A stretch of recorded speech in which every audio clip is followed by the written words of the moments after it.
Hey, you guys, how you doing? I'm Skip Martin, and right here with me is Mr. Mark McGrath. What's up, everybody, from Sugar Ray? Off the charts, Ray. but in your hearts. And look who I'm sitting next to, the legend. The best performer in the history of recorded music. Why? Because I see him do it every night. I love this man, Skip Martin. It's an honor to be on the show. It's an honor to be on the Thanks show for having me, with man. you and have you. I mean, likewise, and this guy is probably one of the hottest, playing his butt off, doing his thing, white boys I ever met in my life.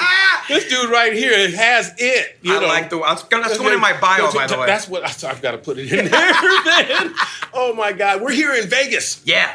Having a great time. We're at the Chelsea Theater in the Cosmopolitan, getting ready to do a show. And I wanted to give you a little bit of this, just a little episode here.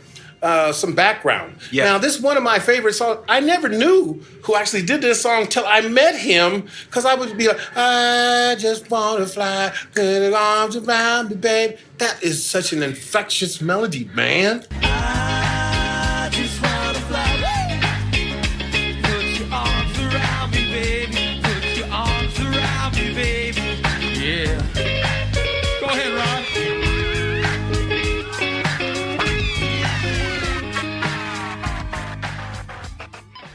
We got lucky.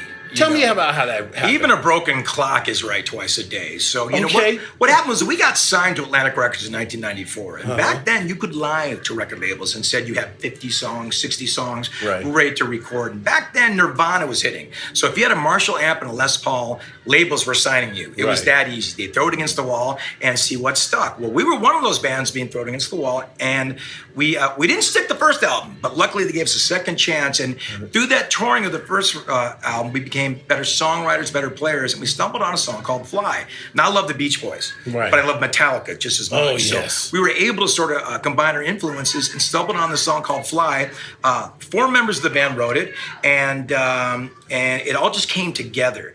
But I'll tell you, Skip, the scariest thing, and I've told you the story, Fly is the anomaly on the record floor that sold 2 million copies, but who's counting? It's not important. Fly went number 1 in 18 countries around the world, but it's not important. Numbers are not important. Okay. So I'm sitting about to record Fly, and I've never been known for my voice like this guy over here. I found a tone. And let's say a producer found a tone for me, because we're going in to record Fly, which is our only song on the record floor that had a chance of doing anything. It was the only thing that was going to save our career. Let us make another one. And I'm in there with our producer, and the producer recorded people out there that know the band Sublime. Lovin's what I got. Now, I grew up with those guys, and when I saw them hit with that song, I'm like, wow, who did that? And David Kahn did it, who produced Fly. And I'm sitting there in the studio getting ready to record Fly. The red light's on, and I hear over the PA, our producer come in to me and say, Mark, and I go, what? He goes, I got some good news and some bad news. And being the good Irishman I am, I go, okay, what's the bad news? He goes, the bad news is you can't sing.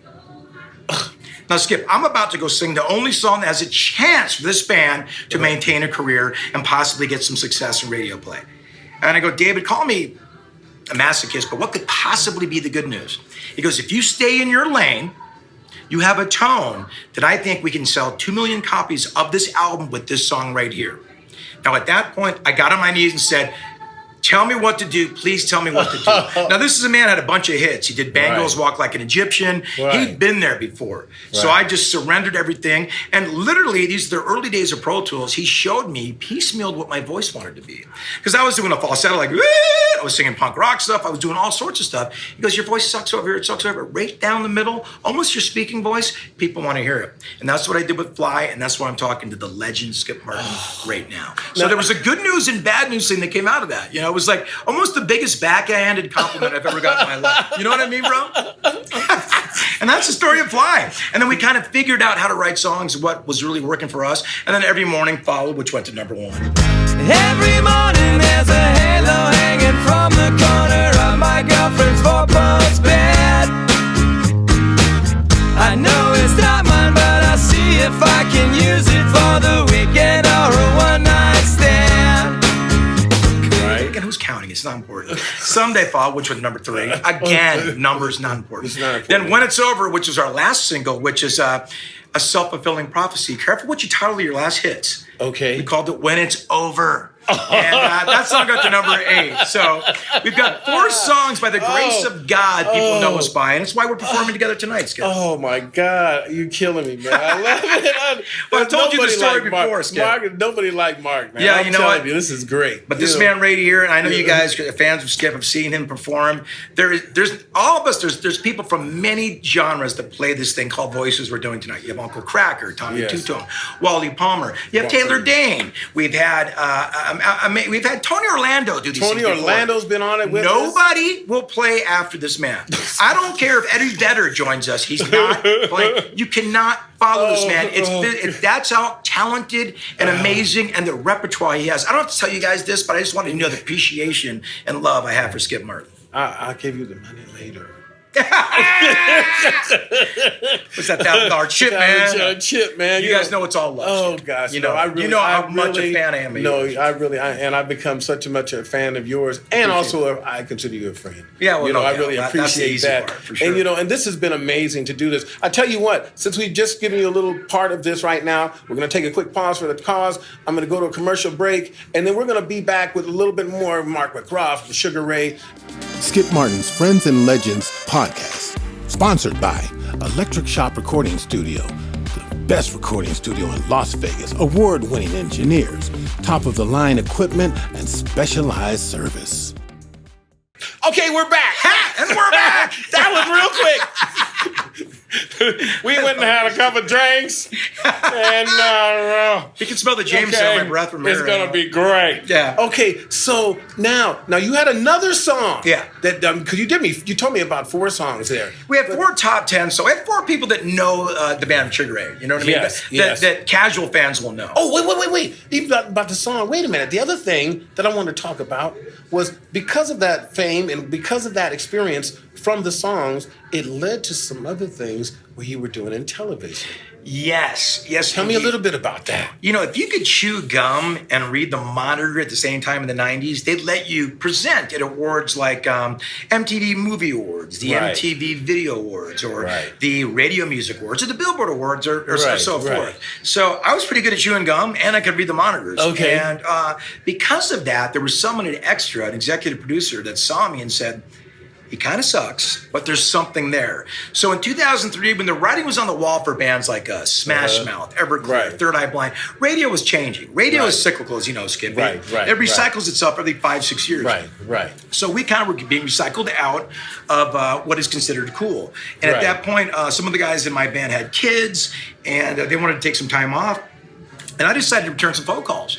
And one of those was to the entertainment news program, Extra. And I went there. I thought I was doing a meeting, but it was an audition. Now, if my manager told me it was an audition, I would never have gone in a million years. So I went to this meeting, and they're like, do you want to go on the stage and see how it feels? I'm like, sure, I'll look at your stage. They hand me a mic and go, hey, the stars were out in Hollywood last night. Long story short, 2 weeks after I had that first meeting, I was hosting this entertainment news show called Extra. And I started in 2004, and I stayed there to 2008, and I had one of the most amazing experiences of my life. Some of the most hardworking people. There's no show when you go there in the morning, because it's a top show. There's no show. You get there at 6 a.m., they don't know what to do. I watch all these smart people put this show together, make me look good, and I just kind of hosted this show. And I got to interview some of my heroes.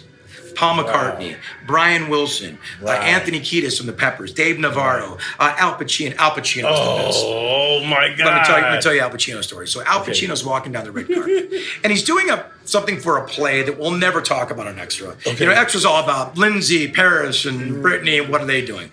So I know we're never going to talk about his movie, but I have to ask him about 8 questions about it. So I do. I'm like, so Al, do you get into character? Blah, blah. And then finally I have to go, hey, Al, we were kind of an entertainment news show. Kevin and Brittany just broke up. What do you think about that? And he goes, you're better than that. And walked away. And I went, a little bit of my soul died that day, Skip. God. So I'm like, maybe this thing isn't for me. I mean, he wasn't even being mean. He's like, you're better than that. Like, it kind of made me go, wow, maybe this is not my calling. You know what I mean? I love music, like yourself. That's what I love to do and perform. The truth hurts sometimes. The truth does hurt. And I've been told the truth a couple times. It really hurt. But all of them have been made, enriched my life and made me and made me sort of like revisit and recalibrate what I want to do and how I want to do it. And it kind of led me back to the band. And, I'm the luckiest guy in the world. There was divine intervention that made Sugar Ray happen.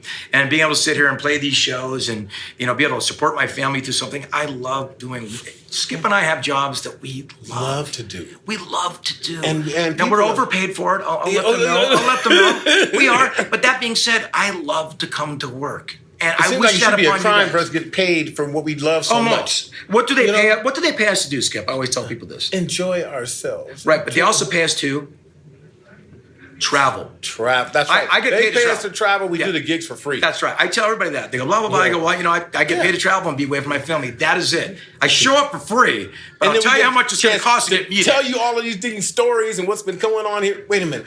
So sometimes the truth hurts and it'll hit you. And I got an example of that. I'm out here playing a show in Monte Carlo. Not Monte Carlo in Las Vegas. Monte Carlo. Beautiful. All right, I'm in there, and we're doing a jazz festival. All these great players there. All of these great players are sitting there doing their thing. And so Wynton Marsalis, with all of his people, are out there, and they're playing. They're setting off this jazz. There are guys sitting all around the room getting ready to do a little solo with a trio that's up there playing. And Wynton goes up and sets it off and and so forth. And then I come right behind Wynton on a song that I really didn't know, but I got good ears so I could hear where it was going. So I start playing, I do my thing, what have you. And he comes over to me later and he goes, you know what? You ought to be ashamed of yourself. Oh, come on! And I said, what? What? He says, you ought to be ashamed of yourself. You can't be messing around with them dang changes like that. You can't do that. That sucks. You need to learn those changes. And I'm like, I said, well... To you, Skip? Yes, he told me the best horn players I've ever heard in my life. He told me that, so I said, well, okay, I'm working on it, but I can play and I can sing too. I said, can you sing? Yeah. He said, no, I can't, and I don't be getting on stage trying to neither. Wow. If someone climbed you on stage, cheers. Cheers. Uncle Cracker Cheers brought to us you a little guys. bit of, Uncle Cracker brought us a little Irish water. So here we don't go. play no game. See, we get to do our show like we want to here. And we got plenty more stories, but we got a show to do. And we got to get a little bit our head right before we get to our part. If we're throwing a party, we got to be throwing a party. And can I say something, Skip? It's just, it's been a joy getting to know you. And I know the people that know the man out there and a fan of the man, but when you meet the man behind the fan, you know what I'm saying? It is 100% more talented, and that's almost impossible. One of the most superior human beings I've ever met, and I just met his family here tonight, and just lovely people, and I see where it comes from. And his mom, such a lovely woman, and Skip, you're one of the good ones, man. We're having a good time out here and enjoying it, and it's because I know you're shutting me off because I wasn't done with my diatribe. That's okay. I don't mind. I would talk to you all day. Me too. We got to show. I would talk to you all day long. My mom is sitting out there in the front, and she was the one that really helped me with this whole scenario, because at one point in time, I came out of school, and I came out of school without getting a high school diploma. Mm-hmm. And I was really kind of had an insecurity about that. Of course. But I took off and I went on the road and I was doing my thing. And I was going through a hard time. And my mom, I looked at my mom that day. We weren't making money that day, and I was kind of messed up about it. And I said, Mom, I should have stayed in school and got my PhD and this and that, and so I could at least have a job. What'd your mom say, Skip? My mom said to me, she said, baby, you listen. The measure of an educated man is the places he's been. How many times you been around the world? I said, wow, Ma. I've been around the world more times than I can count. How many countries you been to, baby? I said, I played in about 45, 50 countries. She said, well, then some people know a lot about some things in them books. But you know more about some things in the world, so you don't worry about what they say. I just gave her love, and I said, thank you very much. So here's Mom just gave you a degree from Harvard, my friend. Moms around the world. Moms around the world. Moms around the world. Uncle Cracker right off your stage, right? Here's to you. Man, love you guys. And we love you. Thanks for having me, man. Thank you for having me on the show. You remember my phrase. You know my phrase is, don't play no games. I'll talk to you later. Peace. Cheers.